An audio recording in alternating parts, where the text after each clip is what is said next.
I am Amanda, 28 years old and working as a financial analyst. I have always been the responsible one in my family, while my younger sister Jessica was constantly spoiled. Nothing could have prepared me for that day when my parents surprised her with a brand new Bentley for graduation. When I questioned the unfairness, my mother simply said, "She needs this car. And you earn your own." Little did any of us know that this luxury car would soon become the center of a situation none of us could have imagined. Before I continue my story, let me know where you are watching from in the comments, and hit that like and subscribe button if you have ever felt overlooked while someone else got all the attention. Growing up in Boston, our family was what most would consider upper middle class. My father, Richard, built a successful business importing European furniture, while my mother, Karen, worked as an interior designer, often collaborating with my father to create cohesive looks for wealthy clients. We lived in a spacious colonial house in a good neighborhood with excellent schools. From the outside, we appeared to be the perfect American family, but inside our home, the dynamics were far more complicated. Jessica is 5 years younger than me, and from the moment she was born, there was a clear difference in how we were treated. As a child, I received educational books and practical gifts for birthdays and Christmas, while Jessica would unwrap designer clothes and expensive toys.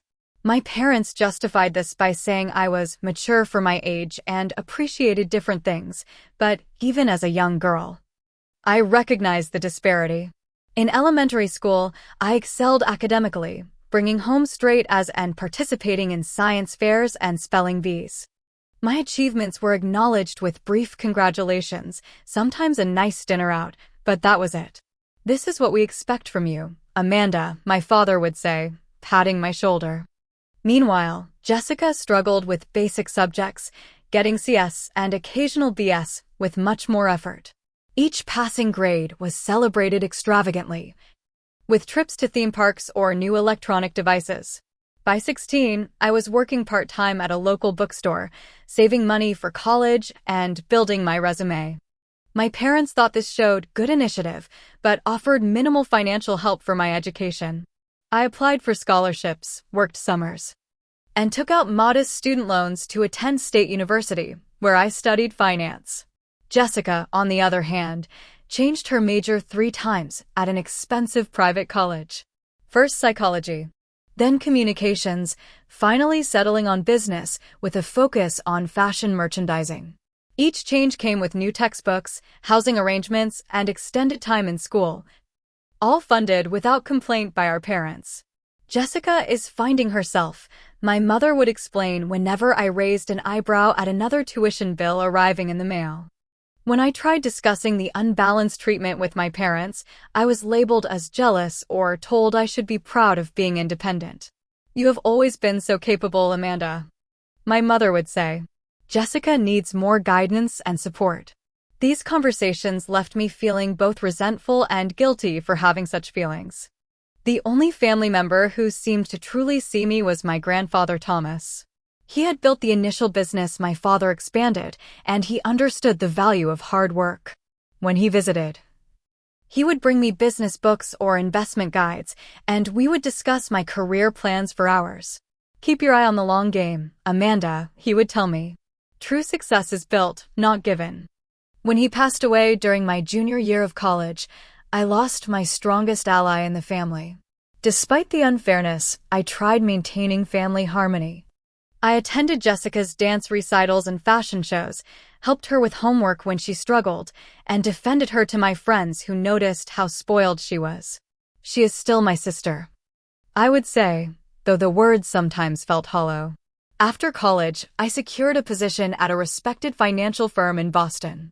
I found an affordable apartment with a roommate, bought a used Toyota with my savings, and began building my career through diligence and overtime. I paid off my student loans faster than most of my peers, contributed to my 401k, and even started a small investment portfolio.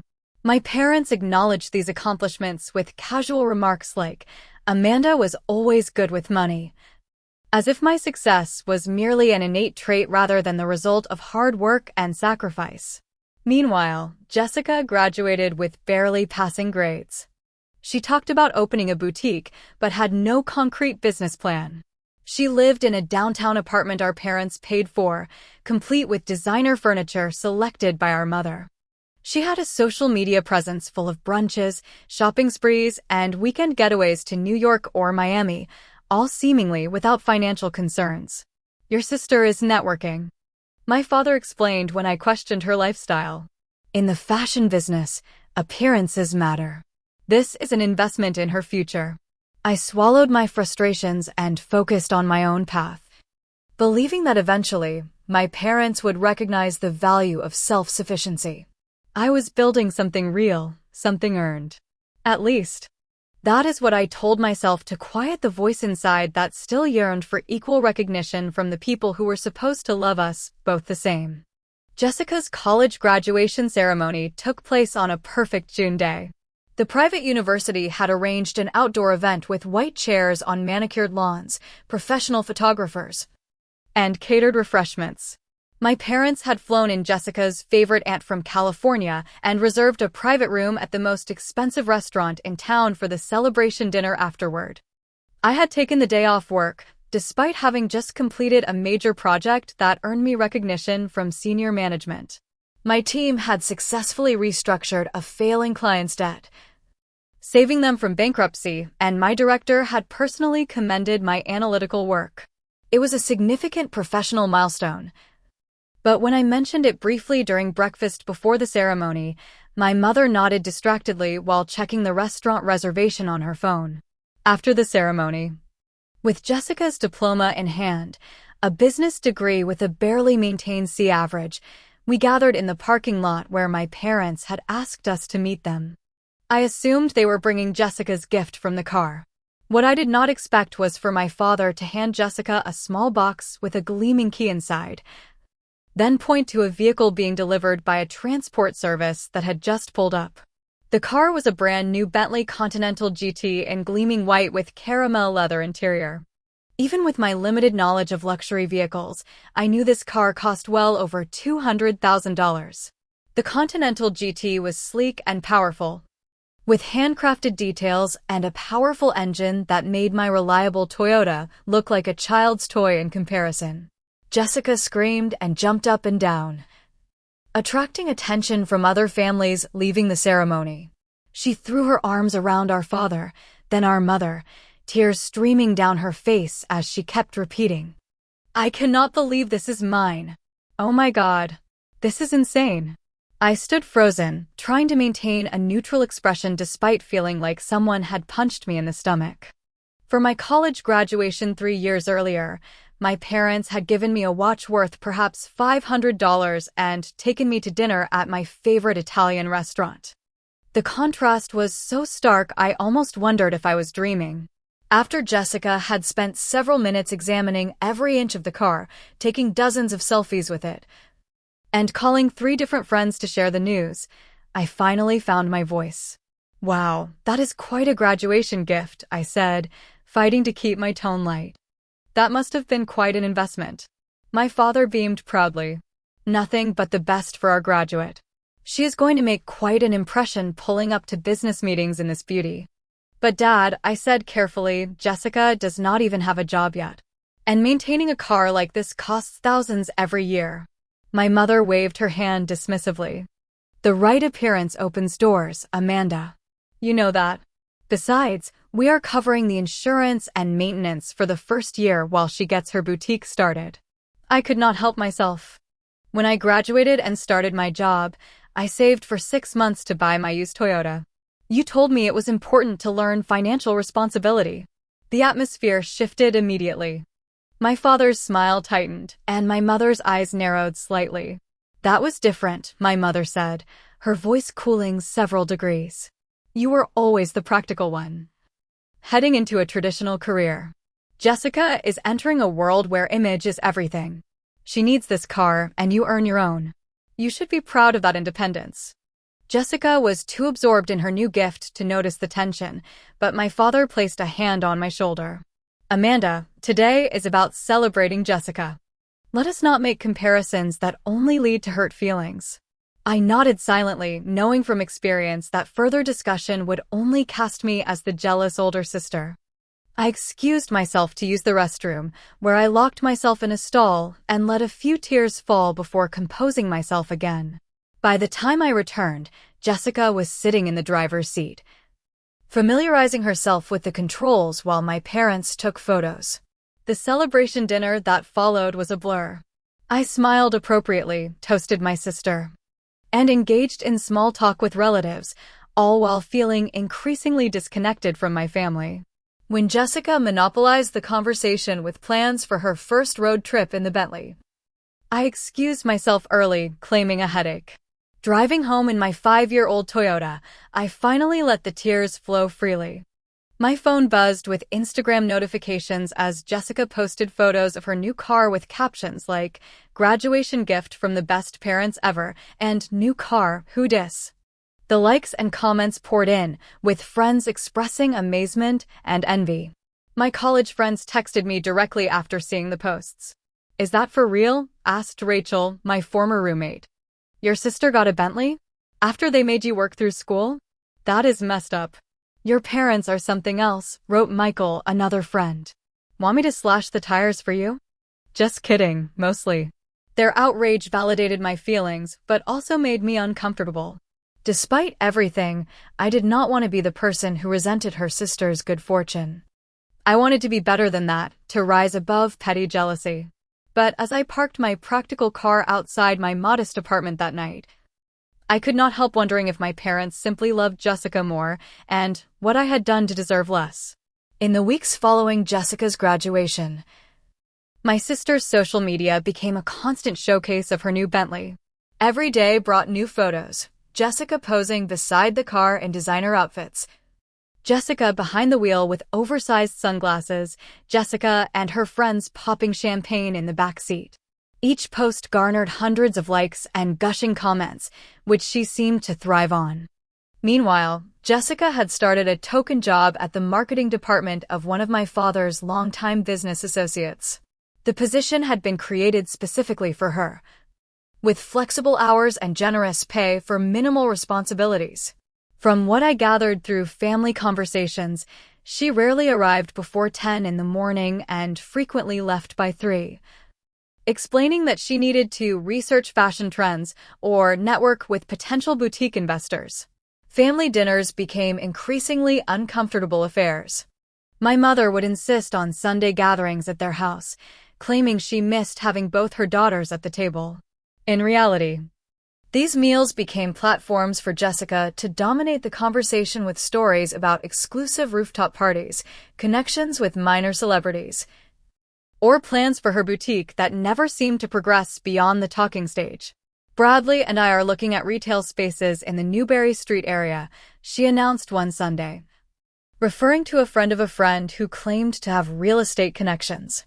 "The rent is astronomical, but Daddy says location is everything for fashion." My father nodded approvingly. "Sometimes you have to spend money to make money. Your grandfather taught me that." I bit my tongue, remembering very different lessons from our grandfather about careful investment and sustainable growth. Instead, I shared news about a financial literacy program I had started volunteering with, teaching high school students about budgeting and investing. "That is nice, dear," my mother said distractedly before turning back to Jessica. "Have you decided on a name for the boutique yet?" After dinner, I helped my mother clear the table while Jessica lounged in the living room, scrolling through her phone. "Mom," I said quietly, "do you think it is wise for Jessica to be spending so much on rent for a store when she has no business experience? Maybe she should start smaller or even online." My mother's expression hardened. "Not everyone approaches life with a spreadsheet, Amanda. Jessica has vision and flair. Different paths work for different people." I focused on my own life, throwing myself into work and earning another promotion. I expanded my friend circle, joined a hiking group, and even started dating Sam, a thoughtful architect I met through mutual friends. When Jessica borrowed substantial sums from our parents for business investments that seemed to translate into shopping sprees at designer stores, I reminded myself it was not my money or my business. But watching Jessica's behavior became increasingly difficult. She drove the Bentley recklessly, posting videos of herself speeding on the highway or taking curves too fast.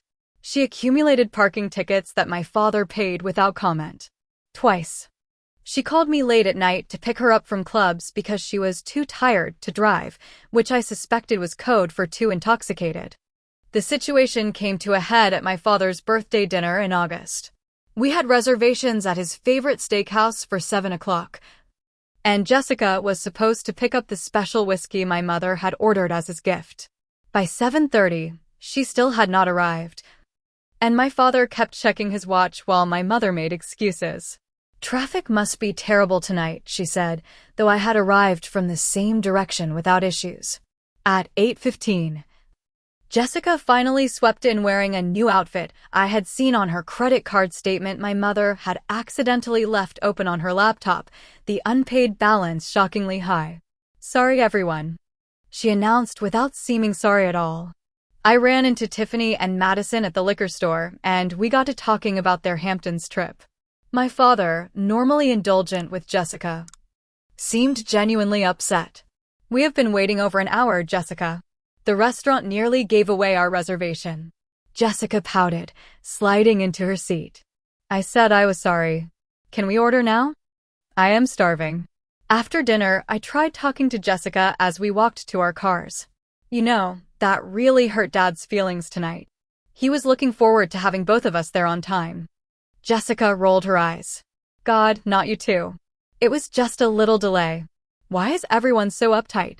"Because consideration for others matters," I said. "Not everything revolves around your schedule or your friends." "Wow, someone is bitter," Jessica laughed, unlocking her Bentley with a beep.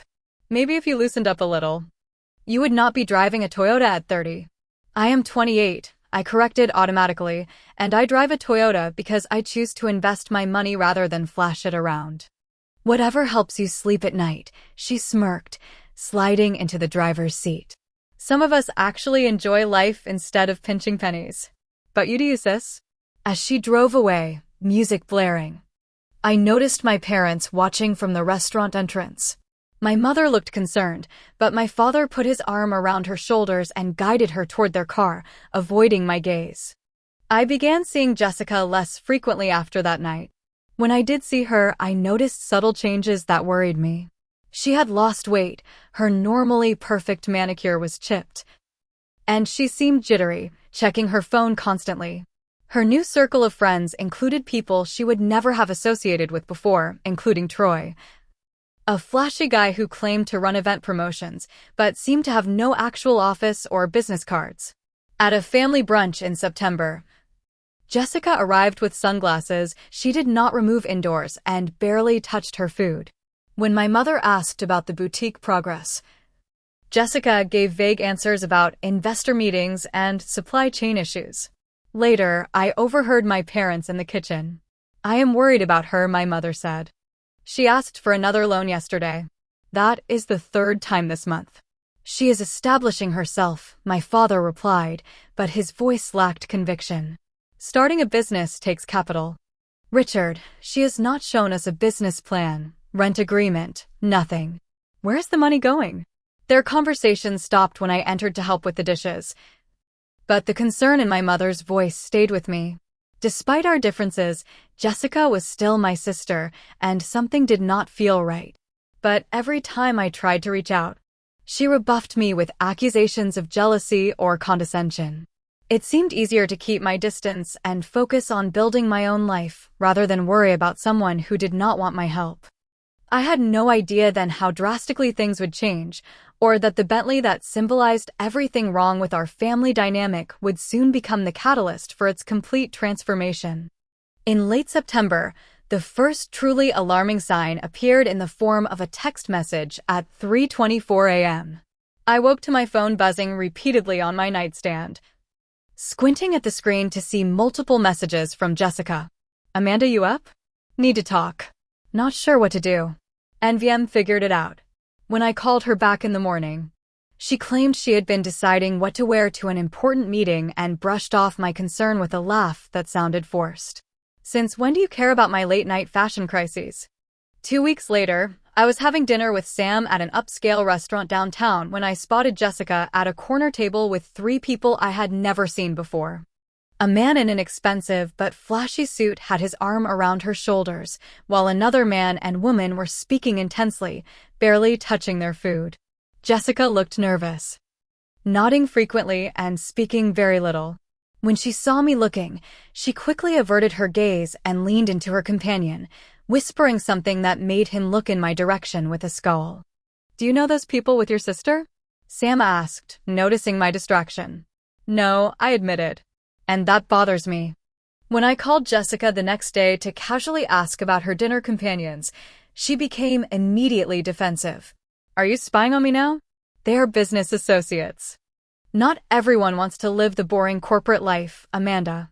Later that week, I stopped by my parents' house to help my father set up his new laptop. While waiting for software to install, I overheard Jessica on the phone in the guest bathroom, having apparently not realized I was in the house. "I know I owe you, Troy. I will get it, I swear." "No. My parents already gave me money this month. They are getting suspicious." "What about the other thing we discussed?" "I could do that instead." Okay. I will figure something out by Friday." Her voice sounded strained, almost frightened. When she emerged and saw me in the hallway, she startled visibly. "God, Amanda. Make some noise or something. Creeping around like a ghost." "Everything okay?" I asked carefully. "You sounded upset on the phone." "Just boutique stress," she said too quickly. "Suppliers demanding deposits, you know how it is. Or maybe you do not. With your neat salary and benefits." She brushed past me before I could respond, leaving a waft of expensive perfume that did not quite mask another odor I could not immediately identify. Concerned, I began paying more attention to Jessica's social media, which had become increasingly erratic. Some days she posted dozens of photos and rambling captions about success and haters. Other days her accounts went completely silent. The Bentley still featured prominently, but now it was often photographed at clubs I knew had questionable reputations or in areas of the city that were known for nightlife rather than business. I tried researching Jessica's new friends online. Troy Daniels maintained a flashy Instagram full of bottles and nightclubs and vague references to moving product and closing deals. But his supposed event company had no website or business registration I could find. His associates included several people with prior arrests for drug possession and fraud, according to public records. When I attempted to discuss my concerns with my parents over dinner at their house, my father immediately shut me down. "Amanda, your sister is finding her way in a different industry than yours. Not everything needs to follow your structured approach." "Dad, I am not criticizing her career path. I am worried about the people she is spending time with. Have you met this Troy person? Or any of her new friends?" My mother looked uncomfortable. "Jessica says Troy has connections in fashion distribution. He is helping her source inventory." "From where?"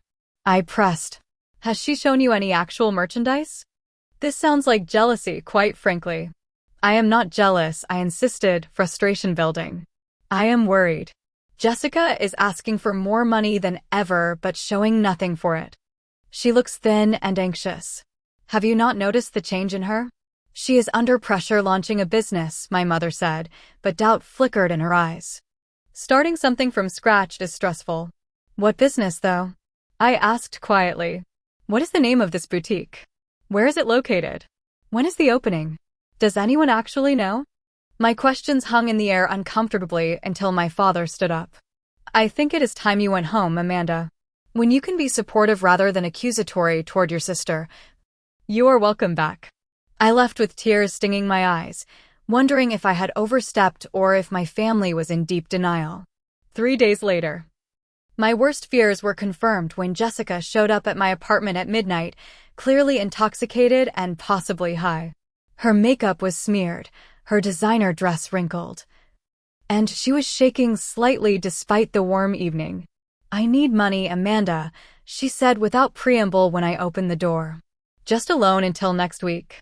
3,000. I know you have savings." I pulled her inside before my neighbors could hear. "Jessica, what is going on? Why do you need $3,000 at midnight?" Just business, she slurred. Time-sensitive opportunity. I will pay you back double. No, I said firmly. I will not give you cash. But I will help you get support if you're in trouble. Are you in trouble, Jess? Her eyes welled with tears before hardening again. You always think you are so much better than me. Miss Perfect with her spreadsheets and sensible shoes. You have no idea what my life is like. Then tell me, I pleaded. Whatever it is, we can figure it out together. For a moment, Jessica seemed to consider it, vulnerability showing through her facade. Then her phone buzzed with a text. And after reading it, her expression closed off completely. Forget it, she snapped, grabbing her purse. I do not need your help or your judgment. She stormed out, ignoring my calls to wait. Through my window, I watched her climb into the Bentley and speed away, driving erratically enough that I considered calling the police. But reporting my own sister felt like a betrayal I was not yet ready to commit. Instead, I called Sam, pouring out my fears and frustrations. I think she is involved with drugs, maybe dealing. But my parents will not listen, and Jessica will not talk to me. You cannot help someone who does not want help, Sam said gently. Sometimes people need to hit bottom before they can change. His words proved prophetic, though I had no idea how soon and how hard that bottom would come, or that it would shake our entire family to its core. The shrill ring of my phone jolted me awake at 2:17 a.m. on a Tuesday in early October. Fumbling in the dark, I expected to see Jessica's name on the screen, perhaps with another desperate request for money. Instead, the caller ID displayed Boston PD South District. My stomach dropped as I answered. Hello? This is Amanda Wilson. Ms. Wilson, this is Officer Ryan Callahan with the Boston Police Department, said a formal male voice. I am calling regarding Jessica Wilson. She has been arrested and specifically requested we contact you. The room seemed to tilt as I sat up straight. Arrested? For what? DUI and possession of a controlled substance, the officer stated matter-of-factly. A significant amount of cocaine was found hidden in a compartment in her vehicle during the standard search following the traffic stop. My mind raced, trying to process what I was hearing. Hidden compartment? In the Bentley? Yes, ma'am. Custom installed behind the dashboard. Not factory standard. The officer paused. Ms. Wilson, your sister has refused to contact your parents. She specifically asked for you. Are you able to come to the South District station? Yes, I said automatically, already searching for clothes in the dark. I will be there as soon as possible. The drive to the police station was surreal. Streets I had traveled hundreds of times seemed foreign in the empty early morning hours. My thoughts tumbled chaotically as I tried to prepare myself for what was coming. Part of me felt vindicated that my concerns had been legitimate. But mostly I felt sick with worry for Jessica and grief for my family. The police station was harshly lit and smelled of industrial cleaner and coffee. Officer Callahan, a stocky man with a receding hairline and kind eyes, met me in the lobby and led me to an interview room. Your sister is being processed, he explained. The charges are serious, Ms. Wilson. DUI is the least of her concerns. The quantity of cocaine discovered is well over the threshold for intent to distribute. My breath caught. Distribution? Jessica is not a drug dealer. She must have been. I do not know, holding it for someone or something. Officer Callahan's expression remained neutral. That will be for the courts to determine. But I should inform you that this type of hidden compartment is typically associated with regular transportation of illegal substances. It was professionally installed and would have cost several $1,000s. Before I could respond, the door opened and another officer led Jessica in.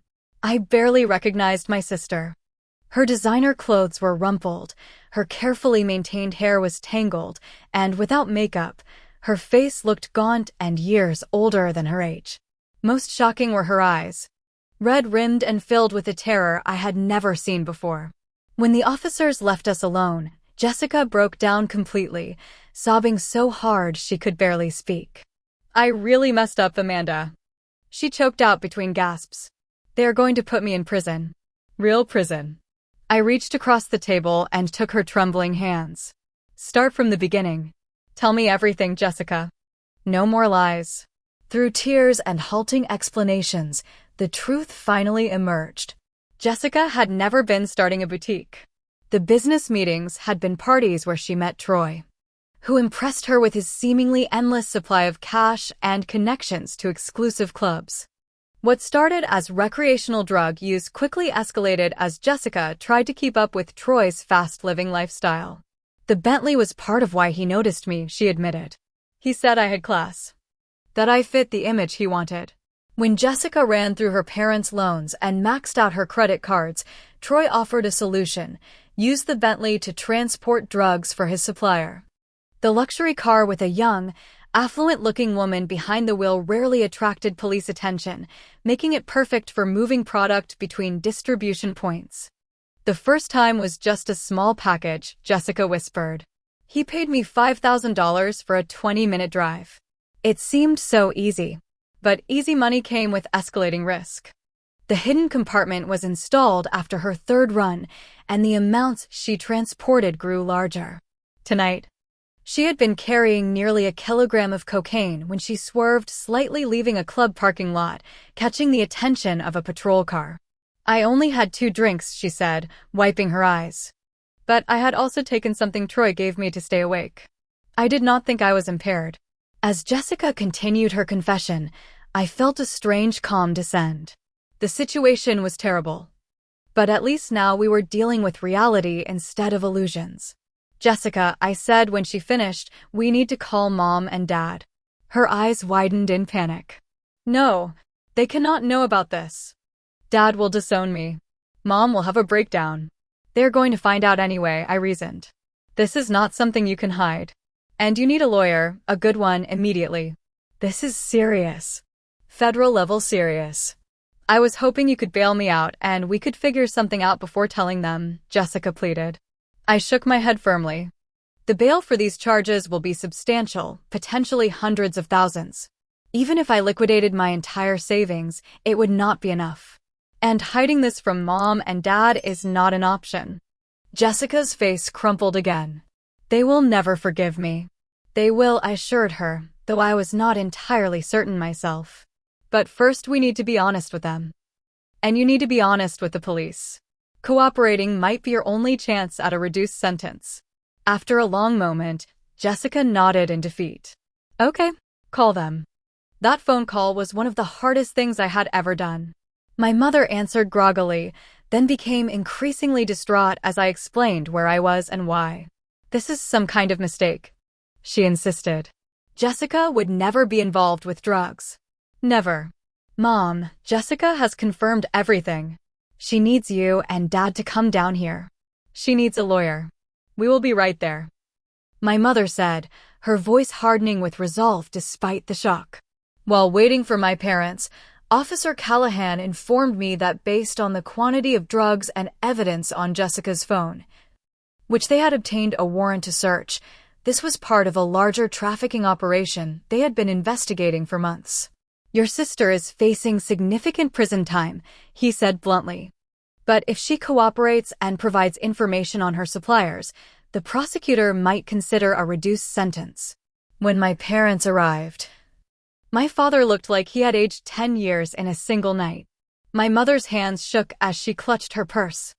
The realization on their faces when they saw Jessica in the interview room was painful to witness, their carefully constructed illusions about their younger daughter shattering in real time. What have you done? My father whispered, his voice breaking. And in that moment, for the first time in perhaps her entire life, Jessica had no excuses, no charming deflections. No way to manipulate the situation. She simply lowered her head and whispered back, I am so sorry, Daddy. The next 48 hours unfolded in a blur of legal consultations, tears, and difficult conversations. Jessica was formally charged with possession with intent to distribute and held on $500,000 bail, an amount that shocked my parents into a new reality. My father's first instinct was to call in favors, reaching out to a judge he knew socially and a city council member who had been a client. We can make this go away, he insisted during a tense conversation in the hallway outside the courtroom after Jessica's arraignment. People make mistakes. She does not deserve to have her life ruined over this. Dad, I said firmly, this is not a misunderstanding or a minor offense. Jessica was caught with nearly a kilogram of cocaine in a custom hidden compartment. She has admitted to multiple prior deliveries. The police are investigating a major drug trafficking operation, and she is part of it. She was manipulated, my mother interjected, her voice brittle with stress. That horrible man took advantage of her naivety. Mom, Jessica is 23 years old, I reminded her gently. She made these choices knowing they were illegal. Yes, she was manipulated. But she also chose to participate. My father ran his hands through his hair, a gesture of frustration I had rarely seen from him. So, what are you suggesting? That we just let her go to prison? I am suggesting we get her the best legal representation possible and encourage her to cooperate fully with the authorities, I said. And that we stop trying to make her problems disappear and instead help her face the consequences of her actions. My mother let out a small sob, and my father put his arm around her shoulders. Easy for you to say, he muttered. You have never made mistakes like this. The unfairness of his comment stung, but I pushed past it. No, I have not transported drugs. But I have made plenty of other mistakes. The difference is, I was always expected to fix them myself, while Jessica was protected from consequences. And look where that has led us. My words hung in the air between us, uncomfortable but undeniable. After a long moment, my father nodded slightly. What do you think we should do? That simple question. Perhaps the first time my father had ever genuinely sought my guidance marked a turning point. I contacted Rachel, my college friend who had become a successful criminal defense attorney specializing in drug cases. She agreed to meet with us immediately, laying out the grim reality of Jessica's situation in her downtown office that afternoon. Based on the charges and evidence, Jessica is looking at a mandatory minimum of 10 years in federal prison, Rachel explained, her professional demeanor tempered with compassion. However, if she provides substantial assistance to the authorities in building cases against higher-level distributors, there are mechanisms for sentence reduction. My mother gasped at the mention of 10 years, and my father's face paled. What exactly would she need to do, he asked. Provide names, locations, details of the operation. Potentially testify against others, Rachel replied. It carries risks, but it is her best option for a reduced sentence. What about rehab instead of prison? My mother suggested desperately. She has a drug problem. She needs treatment, not incarceration. Rachel shook her head. The quantity involved puts this far beyond simple possession for personal use. Treatment may be part of any eventual plea deal, but it will not replace incarceration entirely. As my parents struggled to accept this new reality, I took practical action. I liquidated a portion of my investment portfolio to help cover Rachel's retainer. I took 2 weeks of emergency family leave from work to focus on gathering information that might help Jessica's case. I began investigating Troy Daniels and his associates, compiling social media posts, locations they frequented, and connections to known dealers, all of which I provided to both Rachel and the detective assigned to Jessica's case. The most difficult moment came during a family therapy session Rachel had recommended before Jessica's next court appearance. The 4 of us sat in a sterile conference room with Dr. Martinez, a therapist specializing in addiction and family dynamics. Jessica, can you explain to your family what led you to the decisions you made? Dr. Martinez prompted after introductions. Jessica, wearing a baggy sweater that emphasized how much weight she had lost, stared at her hands for a long moment before speaking. I never felt like I was enough on my own, she said finally, her voice barely above a whisper. I got attention for being pretty, for being fun, for having nice things. But I never felt like I accomplished anything real like Amanda did. My parents exchanged uncomfortable glances as Jessica continued. The boutique was supposed to be my big accomplishment, but I had no idea how to actually run a business. I just liked the idea of telling people I own one. When I met Troy and started going to his parties, I felt special again. Important. Then when the money ran out, she trailed off, wiping tears.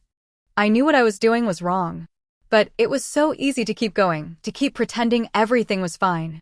Richard, Karen, Dr. Martinez said, turning to my parents. What are your reflections on what Jessica is sharing? My mother spoke first, her voice shaking. I think we failed you, Jessica. We wanted to give you everything, to make your life easy and perfect. But maybe we should have given you more challenges instead. My father, always stoic, surprised everyone by breaking down. I was so determined to give you girls more than I had growing up. I thought success meant providing everything. I never considered that I might be holding you back instead of helping you. Dr. Martinez turned to me. Amanda, what thoughts are you having? I took a deep breath. I have spent years feeling hurt that Jessica received so much more than I did, materially speaking. But sitting here now, I realize that perhaps I received something more valuable, even though it did not feel that way at the time. I got the chance to build my own life, make my own mistakes on a smaller scale, and develop resilience. Jessica, I am so sorry that you felt you were only valued for superficial things. You are so much more than that. Jessica looked up, meeting my eyes directly for what felt like the first time in years. I always envied you, you know. How sure you were of yourself. How you did not need anyone's approval. I wanted approval too. I admit it. I just stopped expecting it and found validation elsewhere. By the end of the session, we were all emotionally drained but somehow lighter. Nothing had changed about Jessica's legal situation, but something fundamental had shifted in our family dynamic. We were finally seeing each other clearly, without the distortions of resentment or favoritism. When Jessica's lawyer negotiated a plea deal in exchange for her cooperation, my parents initially balked at the 3-year prison sentence it still carried.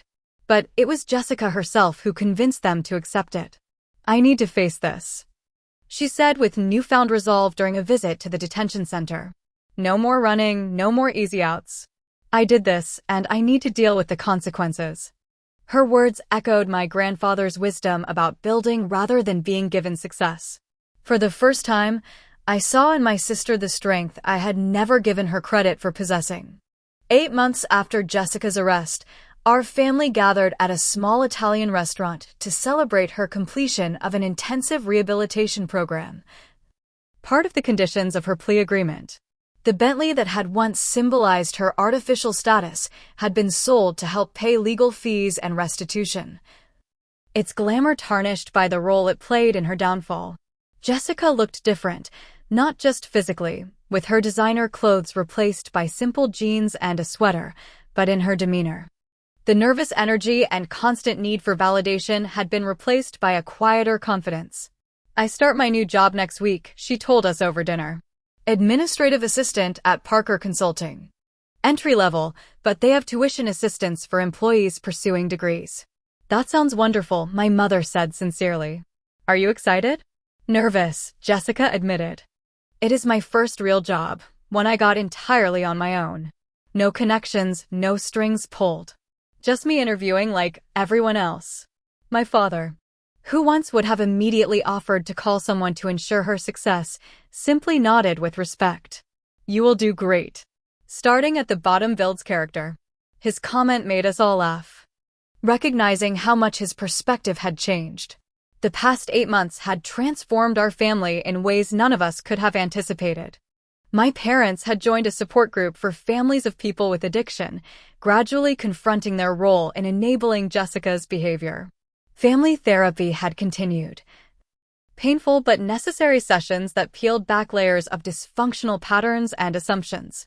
Jessica still faced 2 more years of her sentence, but the judge had approved a supervised release program that allowed her to live in a halfway house and work while attending outpatient treatment and regular court check-ins. It was not freedom, but it was a chance to rebuild her life step by step. For my part, I had received a surprising promotion at work, partly due to a major project I had led during the months when focusing on my career had been my escape from family stress.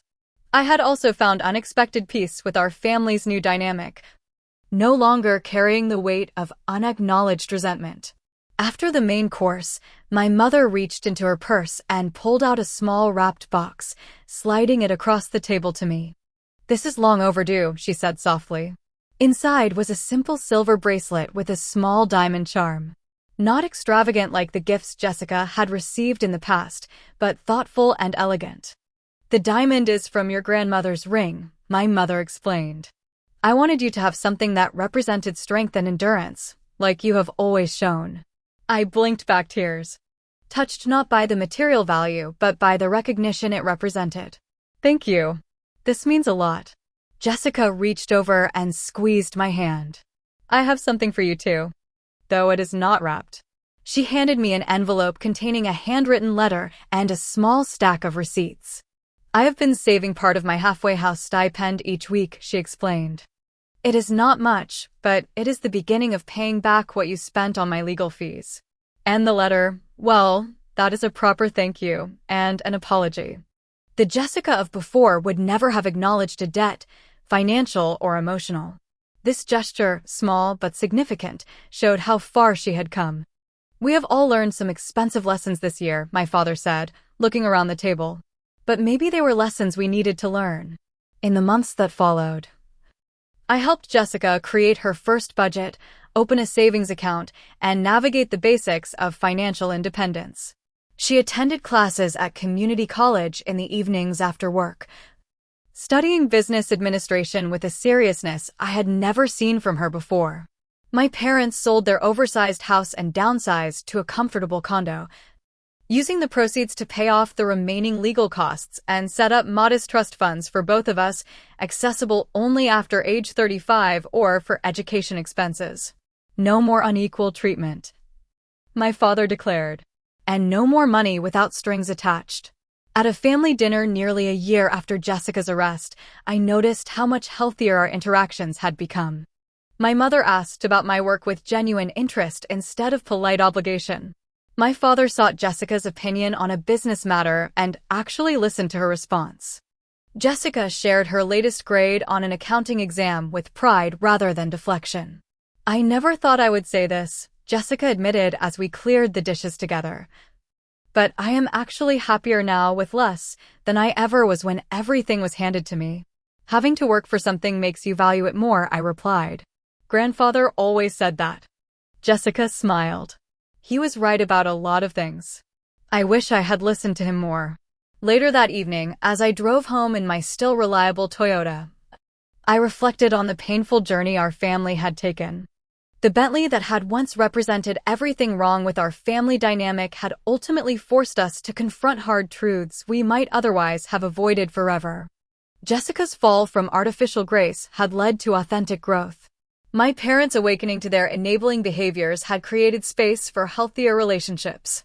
And for me, the validation I had sought for so long had come not from external recognition, but from standing firm in my values when it mattered most. True success, I realized, was not measured in luxury cars or designer clothes, but in the strength of character that allows us to face adversity with integrity. As I pulled into my apartment complex, I thought about how sometimes the most valuable gifts come disguised as disappointments. Being overlooked had forced me to develop self-reliance. Being favored had prevented Jessica from developing the same. In the end, we had both received exactly what we needed to learn our most important life lessons. The gift is not always what we want, but sometimes exactly what we need. And perhaps that is the most valuable gift of all. What about you? Have you ever felt overlooked while someone else seemed to get everything handed to them? How did you handle that situation? Share your experiences in the comments below. And if this story resonated with you, please like, subscribe, and share it with someone who might need to hear it. Thank you for listening to my journey, and remember that sometimes our greatest challenges lead to our most important growth.